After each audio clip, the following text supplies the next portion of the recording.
All right, listen up, everybody. Tomorrow, 10 a.m., Santa's coming to town.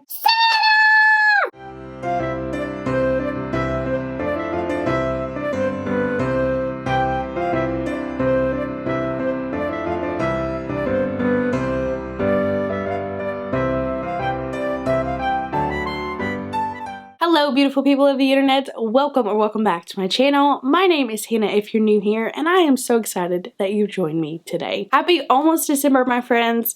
Today's video is going to be about all the books that I want to get to in the month of December. Let's go ahead and jump in. So class, if you were paying attention, there was a little stack over there that was giving you a little sneak peek of my December TBR, but I took it down and I'm just going to start pulling off the stack.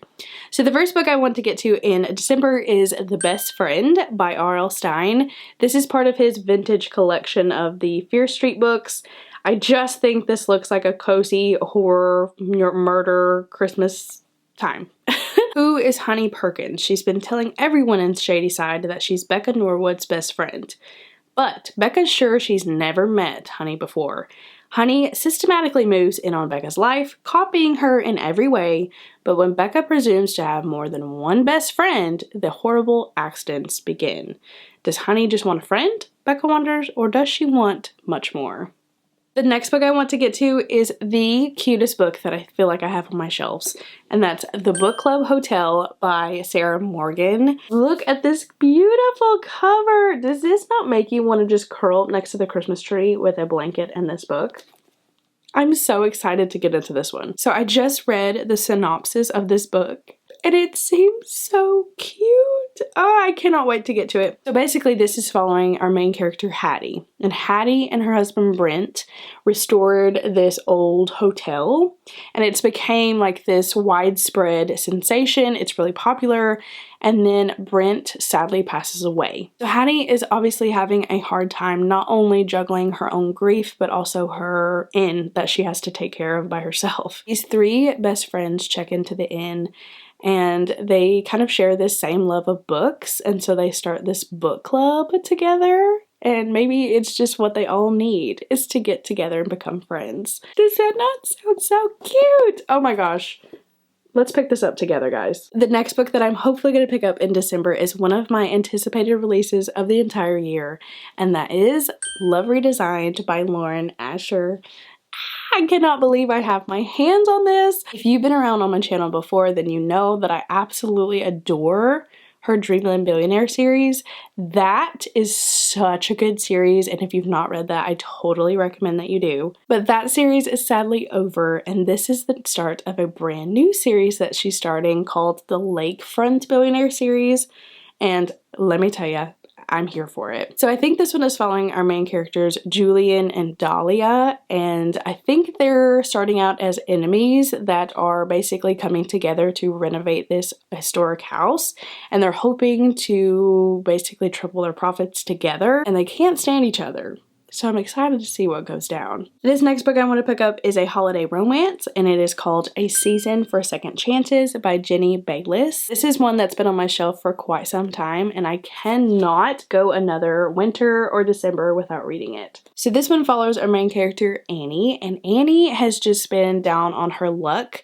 Basically, her marriage is ended, her kids are all grown. She has hit a point in her life where she just wants change, and so she ends up moving to this seaside little town, and everybody is welcoming her in there except for one guy, and it's the nephew of the homeowner that she has moved into. He is not happy about her moving in because he had plans for that house.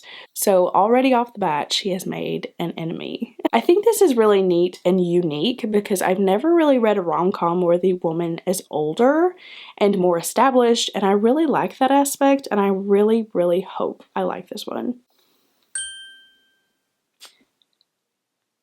I am ashamed that this is on another TBR.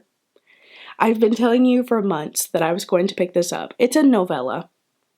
I think the reason that I just don't want to get to it is because I truly hate to see this series end. This is nowhere near the end. I don't know why I keep holding it back, but I love this series with my entire heart. I just can't stand to think that I'm making my way through it.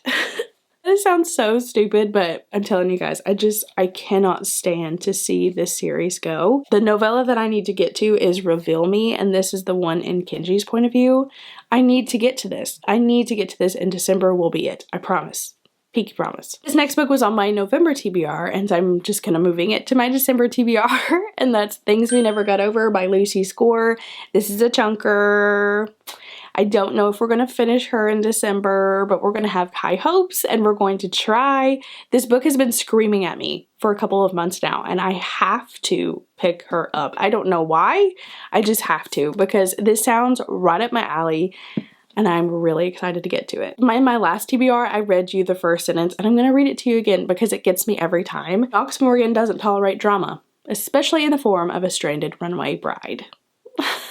Does that not make you want to pick this up? Because it makes me want to pick it up. This next book is also another holiday romance that has been taken up room on my shelves that I need to get to this December. Meet Me Under the Mistletoe by Jenny Bayliss. Hold on. Wasn't Jenny Bayliss the... Oh! Look at that. Jenny Bayliss. 2 Jenny Bayliss books. I have heard mixed opinions about this one. I've heard that this one can get a little political, which really scares me because I hate when books get super political. And why would you need to talk politics in a Christmas romance? Why? I don't know. But we're going to try it and see. The thing about me, my friends, is that when I get obsessed with something or infatuated with something, you're going to know about it. And I'm probably going to talk to my husband about it every single second of every single day. And he's quite literally sick of me talking about it. I can't stop talking about it. And I feel like I owe this author a genuine apology. You saw it a little bit, didn't you? Because I started this book on audio.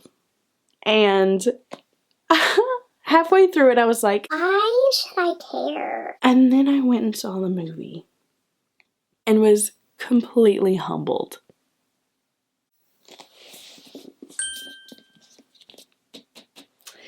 I will read this book. I will read it.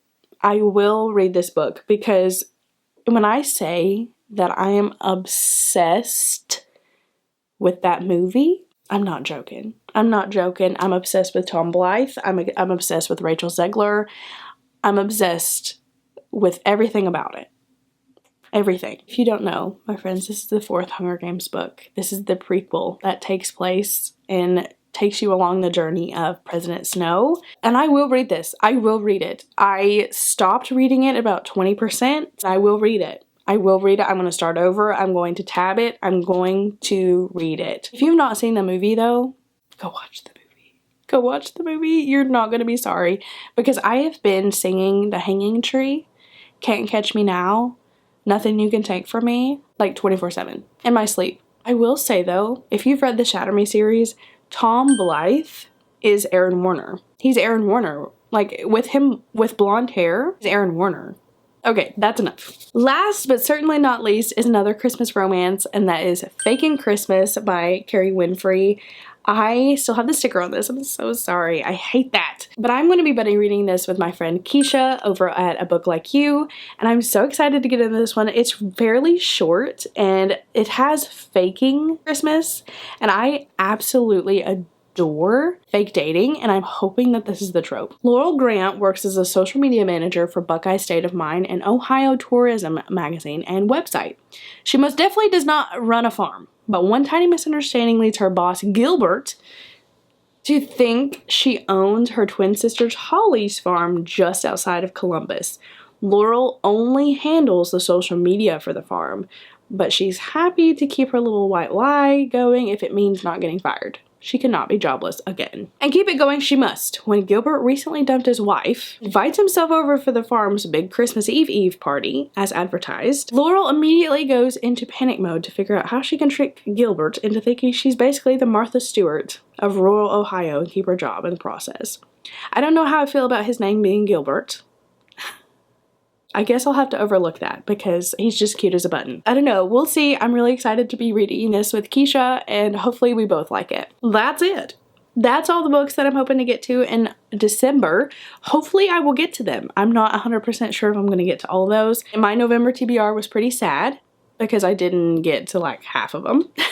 So hopefully I do better this month. December is going to be a little bit of a crazy month, but I'm also going to have some time off, so we'll see where that leads. If you made it this far into the video, please leave me some kind of Christmas emoji. You can leave me a Santa, you can leave me a Christmas tree, whatever your heart desires. If you haven't already, please go ahead and hit that like button and hit the subscribe button if you want to stick around.